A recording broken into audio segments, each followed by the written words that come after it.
Single candle stick patterns میں آج اس candle کے بارے میں آپ کو میں بتانے جا رہا ہوں. اس کا نام ہے اسپننگ ٹاپ. اسپننگ ٹاپ کا مطلب ہوتا ہے لٹو. تو اس کی شکل دیکھیں. اب اس میں اور اسٹینڈرڈ ڈوجی میں فرق آپ نے خود ہی کرنا ہے.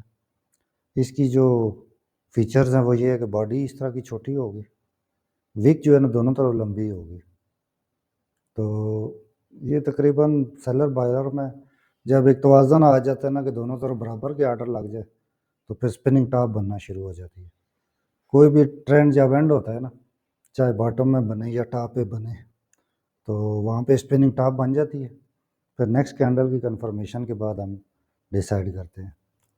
تو یہ تقریباً مارکیٹ میں انڈیسیشن یا ایک بیلنس کا سگنل دینے کے لیے بنتی ہے. تو اس کی کوئی چارٹ ایگزامپلز اب ہم دیکھ لیتے ہیں تاکہ ہمیں واضح ہو جائے. اسپننگ ٹاپ کی چارٹ پہ ایگزامپل دیکھیں. مارکیٹ نے ایک امپلسو موو لی, ریٹریس ہوئی, اور اس تھوڑی دیر رینج کرتے ہوئے یہاں پہ یہ ڈوجی اور اسپننگ ٹاپ بنی ہے.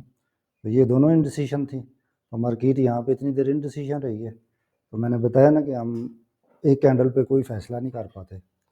تو جب مارکیٹ کو بائی کے آرڈر ملے ہیں پراپر, تو یہاں سے پھر مارکیٹ بائی گئی ہے دوبارہ.